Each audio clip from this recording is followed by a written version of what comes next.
Right now, I am a very, very happy boy because my favourite subject has come up, and that subject is supermotos.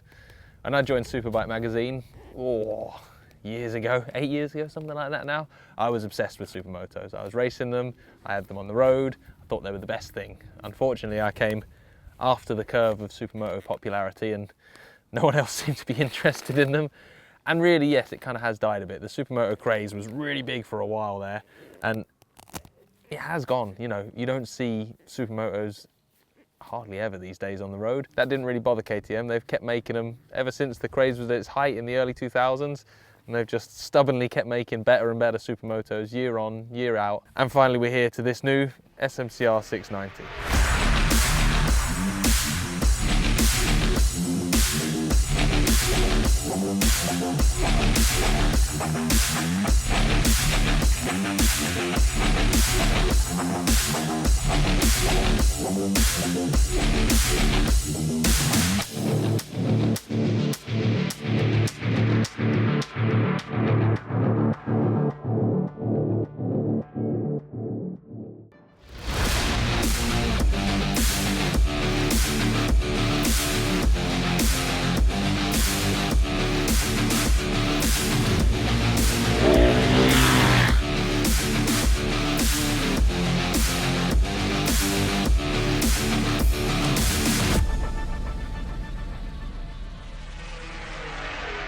Let's kick off with a history lesson.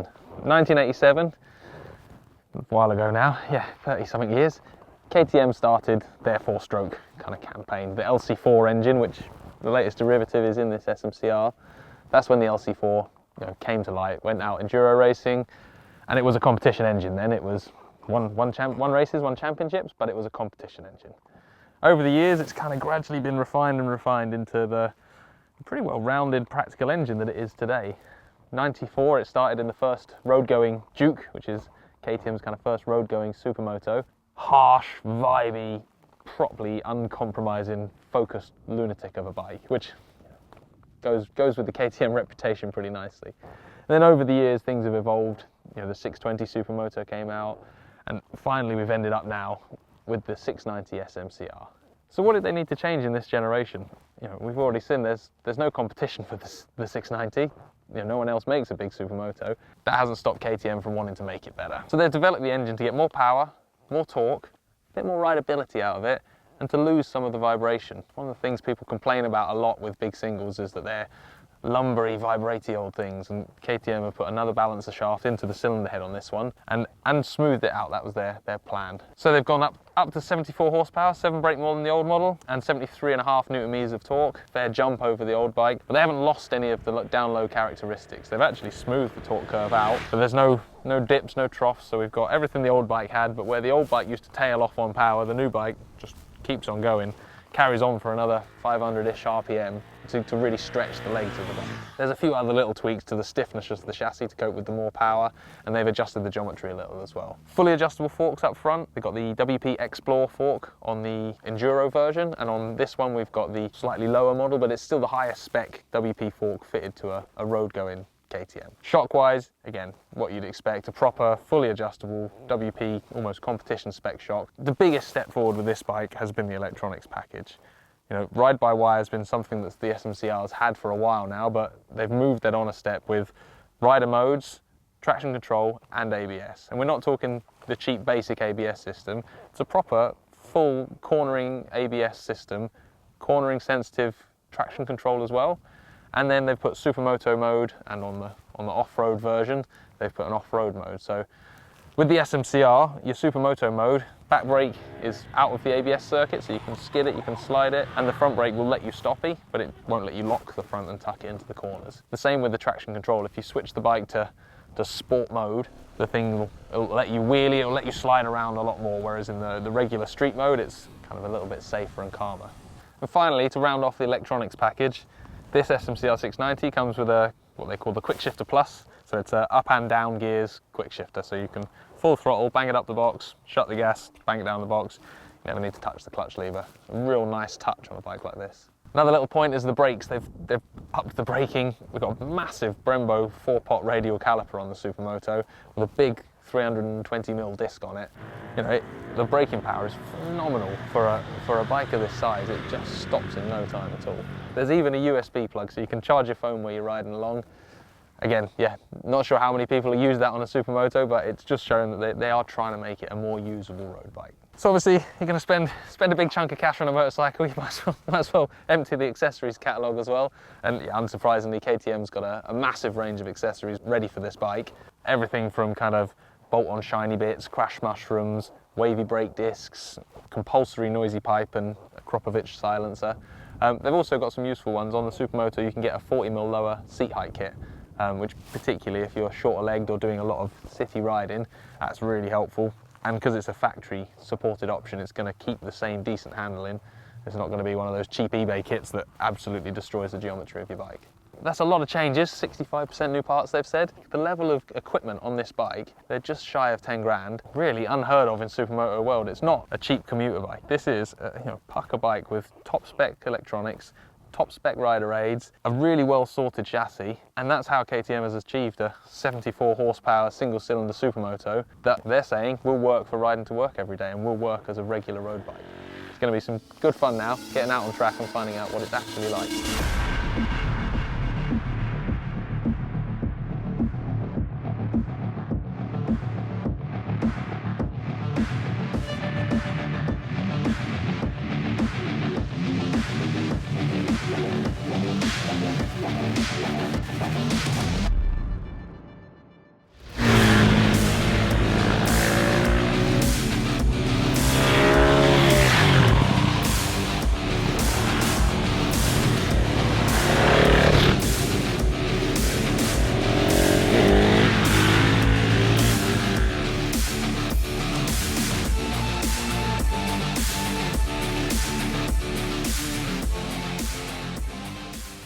KTM, they love a bit of racing, and on all the KTMs you get a little suspension setup chart on the bottom of your seat, so they're all set to standard, and then you can put it to a comfortable suspension setting or a sport suspension setting, or got a chunky pillion setting is the bottom one there.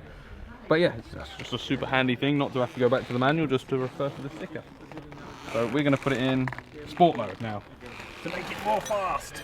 So we are forced. For those who aren't suspension nerds, those who are suspension nerds will know this, but if you're not a suspension nerd, when they say -10, they mean wound all the way in, and then the last hole is 0, and then you count them back. So last hole, 1, 2, 3, 4, 5, 6, 7, 8, 9, 10.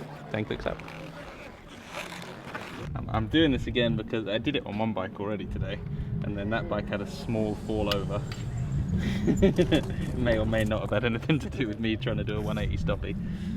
Can't do them, turns out. so now I'm doing my new bike after I broke the first one. Thanks for pointing that out. Right, Supermoto on track. Here we go.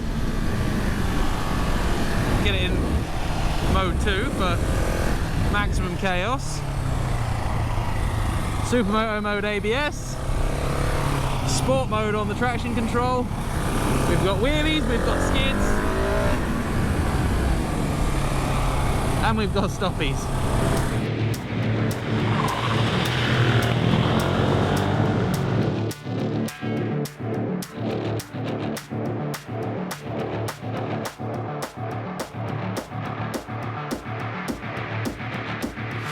Supermotos, they're back.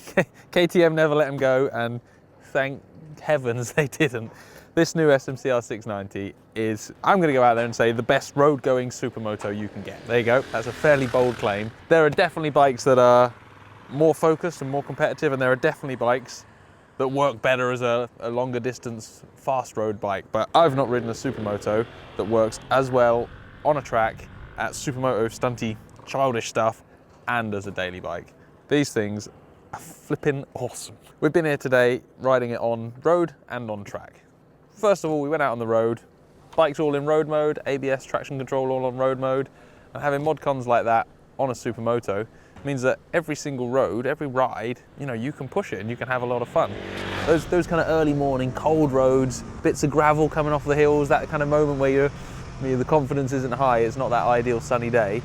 With the electronic aids on this, you've kind of like bolsters your confidence. You're like, oh, I'm just going to carry on riding as I would, and it makes you have more fun in more conditions. Then when we got on some of the faster bits of road, that's where it really surprises. The new 74 horsepower engine and the increase in the rev range mean that where before you'd kind of be running out of puff and running into the rev limiter, now this thing just screams, and you find a long straight and you just sing it right to the top of fourth gear, and you think, how is a single cylinder doing that? That's all I've asked myself all day. How does this single cylinder bike keep revving that well? It's not witchcraft, they've just developed and improved and constantly worked on this engine. It's now a short stroke, big bore engine. The piston is like that, and the skirts on the side of it are like that. It is a big flat lump of metal whizzing up and down inside that engine. The thing is pretty awesome and pretty impressive for when you compare it to an old 650 or a 690 single that chug along.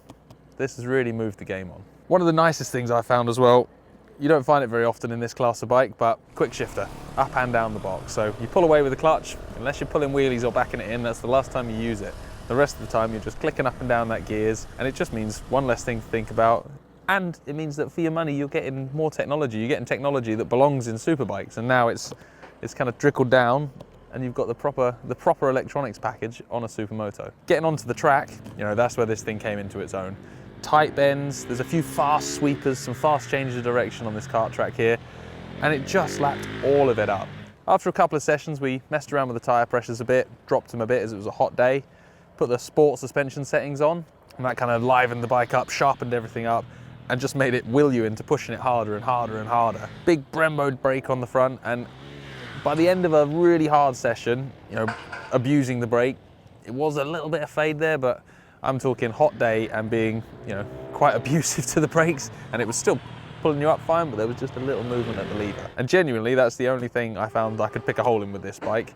Once you get all the levers set where you want them, the quick shifter works beautifully. The chassis they've improved the steering lock and they've improved the steering and handling on the circuit. I'm lost for words, I'm trying to pick more holes in it, but I absolutely love this thing, and it has been such a fun bike to ride on the track today. And as you can see behind me, everyone else is having just as much fun on it. You might think that was another journalist doing some work, but that's not. That's actually KTM's staff, wheeling up and down doing stoppies and burnouts. And it kind of explains the ethos of this bike. You know, no one else makes a Supermoto for the road anymore. Well, these guys do, and the reason these guys do is because they love them. They love playing on these things. One of the challenges with a Supermoto is they're a tall bike, sit high on the suspension, and all of them work really well when you absolutely pin it down the straight, brake really hard, you squash that big fork right down, and then they steer nicely into the tight turns. That doesn't actually translate very well to a road bike unless you're kind of on a perfect mountain road hooning around. And I actually think the SMCR has pulled that off pretty well. You can ride it with kind of a neutral throttle, a nice flowing between the corners, not gas brake, you know, you can ride a nice smooth normal road ride on it, and it still does steer, and it still gives you some confidence and feeling from the front end, which some Supermotos really struggle with that. So that is one side where the KTM has, you know, really come into its own as a road bike. For sure, if you want to go crazy, brake in, back it into the turns, it's great at that as well. But the fact that for normal riding and normal riders, this is still a really fun bike.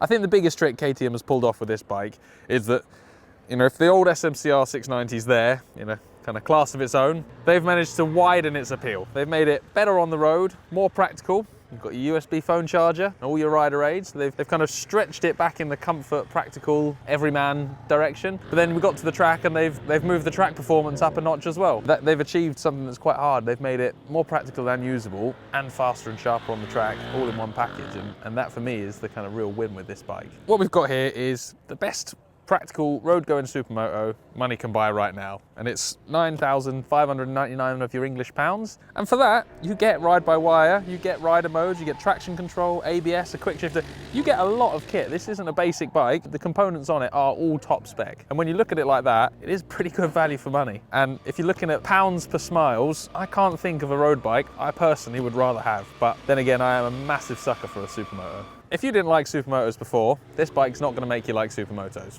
Sorry. But if you're one of those people that's kind of on the fence a bit about Supermotos, loves them, loves the idea of them, but finds the reality of a 450 competition bike is a pretty impractical thing. That's where the SMCR 690 really comes into its own. This is a bike that you can ride to work every day, do skids, do stunts, razz around a kart track, and just stick to normal road bike service intervals. If you're one of those people that's been thinking about a Supermoto, get on one of these, you will not regret it. What a crazy bike.